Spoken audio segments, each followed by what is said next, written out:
Hello guys, welcome back again dito sa aking YouTube channel. So for today's video, ayan guys, ngayon ay medyo matumal. Ayan, dahil nasa school yung mga bata, yung mga ano guys, tanghali pa. Then siguro yung iba natutulog dahil masarap matulog ngayong mga ganitong oras. Ayan, time check tayo. So 2:30 na ng hapon. So ngayon nagrepack ako guys ng itong paminta. Ayan, so nirepack ko ito guys dahil naubusan na kami ng repack na durog na paminta. Ayan, so marami pa ako ditong buo, pero itong durog ang naubos. So ito guys ay nabili ko noong nakaraang linggo pa. So ngayon ko pa na-repack dahil ayan, marami kaming mga nilakad, marami kaming mga ginagawa. So ngayon lang ako naka-time na mag-repack nitong paminta. So ito ay tag 2 pesos. Ayan. Then ang puhunan ko nito guys is 57. Ayan, 57 pesos. Then ayan guys, ito yung gamit kong plastic 2x3. Ito maliit na plastic. Then hindi ko pa ito nabilang kung ilan ang aking nagagawa. Then hindi ko pa ito natapos na i-stapler. Ayan. Hindi ko nilalagay guys sa karton, mahabang karton. So ito nilalagay ko lang sa aking lagayan, yung mga garapon na lagayan ng mga candy, bubble gum. Yun ang gamit ko guys, para madali ko lang kunin. Ayan, para alam naman nila na meron akong bentang durog na paminta at buo na paminta. Kaya ayun, so kakaunti pa lang ang aking na stapler. Ayan, so ito pa. Then marami pa ako dito hindi pa tapos. So ayan, wala kasi akong ibang magawa, kaya ngayon medyo matumal, wala masyadong bumibili. Kaya ito yung ginagawa ko, nagre-repack ako dahil nagtingin-tingin ako dito.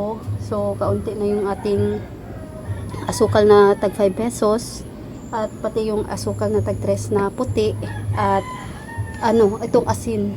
Meron na lang dalawang tag 3 at saka dalawang tag 5 pesos. So gumagawa ako guys ng tag 3 na asin at saka 5 pesos. Meron din akong 1/2. Ayan, meron din maghahanap ng patingi-tingi kasi dito sa amin. Kaya ayan, nagre-repack ako ng pakunti na tag 3 at saka tag 5 pesos. So dalawa-dalawa na lang guys. Kaya ayan, ito yung gagawin ko. Ayan, magre-repack ako ng mga dapat repakin dito sa aking tindahan. So pakita ko sa inyo guys. So ayan, ito ang paminta. Ayan, madami akong nagagawa guys, pero hindi ko pa ito nabilang kung ilan ito lahat. So i-staple ko ito guys, hindi pa ako tapos. Din ito pa yung aking natapos. Ayan, i-staple ko lang ng ayan, isahan lang. Yun, isang staple lang. Matagal naman itong masira. So ilalagay ko rin naman ito sa garapon, kaya hindi ito guys, mawawala yung kanyang bango. Ayan, nandito pa rin yung mabango pa din ng paminta. Ayun, so matagal itong expired. Then ito yung aking i-repack. So nakalagay ito guys sa mga plastic dahil pinapasukan ng mga langgam, kaya dito ko nilagay sa mga plastic. Ito yung plastic na pang 1 kilo ng aming bigas. Ayan, bawat isa guys nilalagyan ko ng mga ganito. Yan, tinanggal ko na itong isa. So magre-repack ako ng tag 5 pesos at saka tag 3. Then meron na akong 1/4 na nagawa. So i-display ko na lang. So pakita ko rin sa inyo. Then meron din tayo ditong 1 kilo ng asukal na puti. Para ito guys sa tag 3 na asukal. Ayan. So 1 kilo lang dahil napakalakas ng itong brown sugar kaysa dito sa white. Kaya 1 kilo lang ang aking i-repack. Then ito magdadagdag ako guys, tag 2 kilo ng aking gagawin na tag 3 at saka tag 5 pesos. So andun guys yung aking mga asukal. Ayan. Then ito yung asin. Ayan. So ito lang 1/2. Ito yung i-repack ko ng tag 5 pesos at ito namang isa tag 3. Then ito yung ginagawa ko kanina. Ayan. 1/4 ito guys, 1/4 na asukal. So ito may puti, meron ding brown. So, i-display ko ito guys. Nilagay ko dito sa planggana. Ayan, para madali lang guys. Ayan. So, hindi pa ako tapos. Kaya, dito pa nakalagay. So, pakita ko rin sa inyo guys, itong aking nabiling lamesa. Ayan. So, ito siya. Ayan. So, may nakalagay. So, kagabi ko pa ito nilagay dito sa tindahan. Ayan. So, ganyan siya kalaki. Hindi naman siya as in kalakihan. Pero, ayan. Nagkasya naman siya. Meron pa akong madadaanan dito, guys, kapag pumunta ako dito. Kumuha ng malamig dito sa aming chiller. Mga kape. So, ayan ay mga bigas namin. So, nakakadaan pa kami dito. Ayan. So, naglagay ako dito ng upuan. Itong isa sa labas ito nilagay, kaya ngayon nilagay ko sa loob para dalawa kami pag nakaupo din ito, dahil yung isa na stall namin na may guys, may sandigan, nandito sa likod nilagyan ng water dispenser kaya hindi na yung ang nakaupo na ay yung tubig. So ito guys, binili ko sa Alturas Mall ng 960 pesos. So, ayan. Ito yung lamisa na bago kong binili. Meron kaming lamisa noon.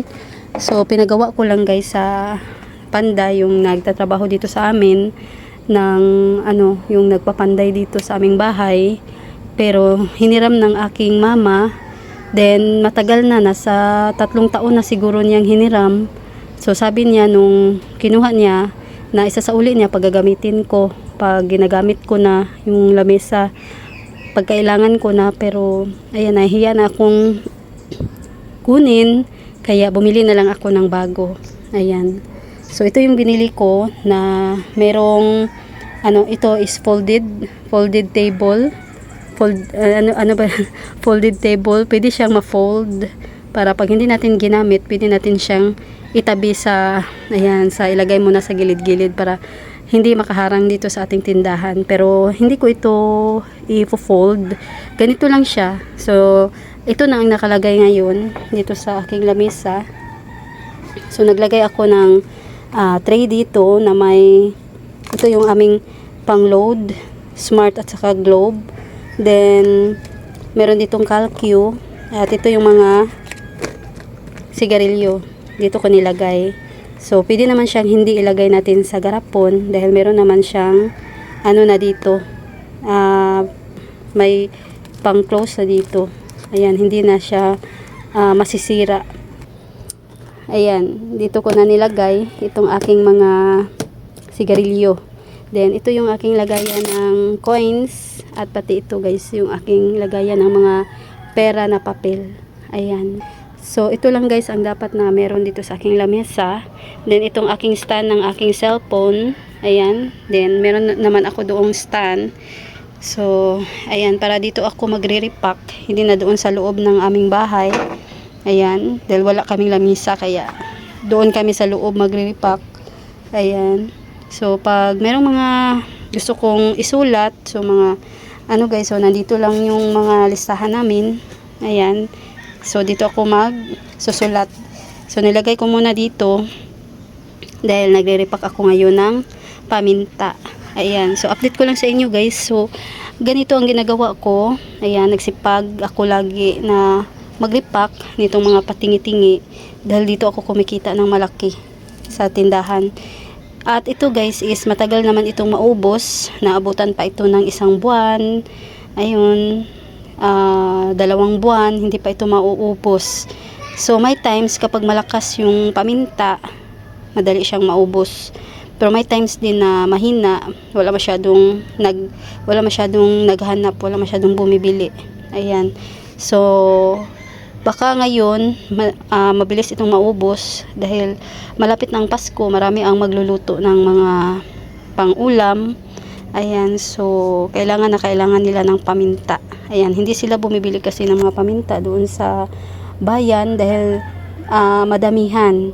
Kailangan lang bumili ng maramihan para makabili sila guys. Walang mga ganito na tagpipiso. Sa mga Muslim meron, pero kailangan din 12 pieces. Ayun. Then dito naman sa amin, ito is tag 2 pesos lang. Ayan, makakabili na sila. Kahit dalawa lang makakabili na sila. 4 pesos lang. So, ayun lang guys yung aking update sa inyo. Nag-update lang ako sa inyo dito sa aking ginagawa ngayon. Dito sa aking pagre-repack ng paminta. Then, magre-repack pa ako ng mga asukal. So, nilagay ko dito. Hinanda ko itong isusunod kong i-repack. At itong lamisa namin. So, nabili ko guys ito sa Alturas Mall. Ito is tag 960. Ayun. So, yung plastic kasi medyo mahal.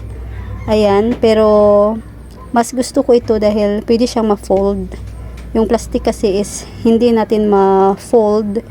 Ayun, kaya ito yung pinili ko. Medyo mabigat lang ito kaysa doon sa plastic. Magaan lang yung plastic. Ayan. So, ayan lang guys. So, update ko rin sa inyo itong aming bigas. Ayan, punong-puno na itong ating isang sako. Meron ditong Washington.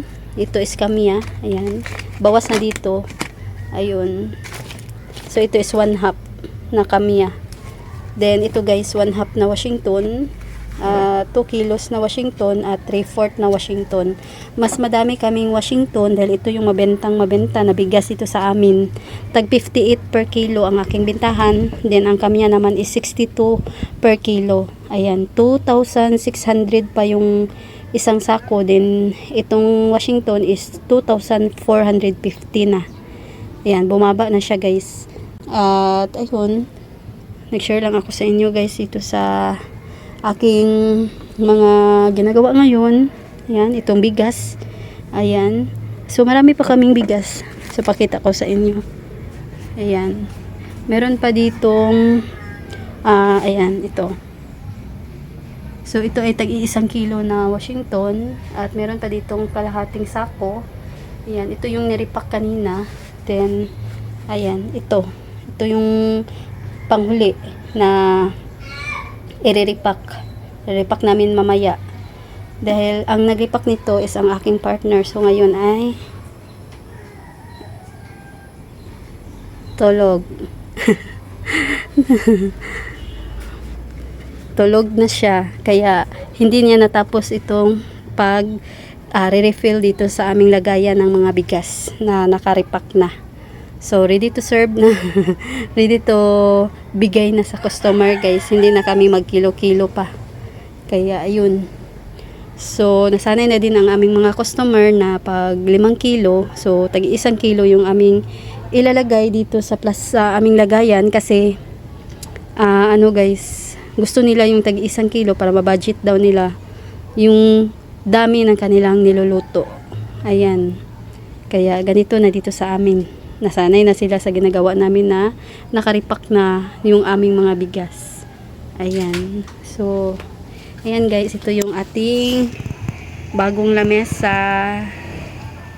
Ayan. So, meron na akong lamesa dito. Hindi na ako mahirapang mag-repack. Hindi na ako mahirapang magsulat ng mga utang. Mga anong dapat nating isulat. Ayan. So, ganyan lang. Ayan, andyan siya. So, ito yung ating harap bintana ng ating tindahan. So, ayan lang guys. Sana ay nagustuhan ninyo itong aking video for today. So, thanks for watching.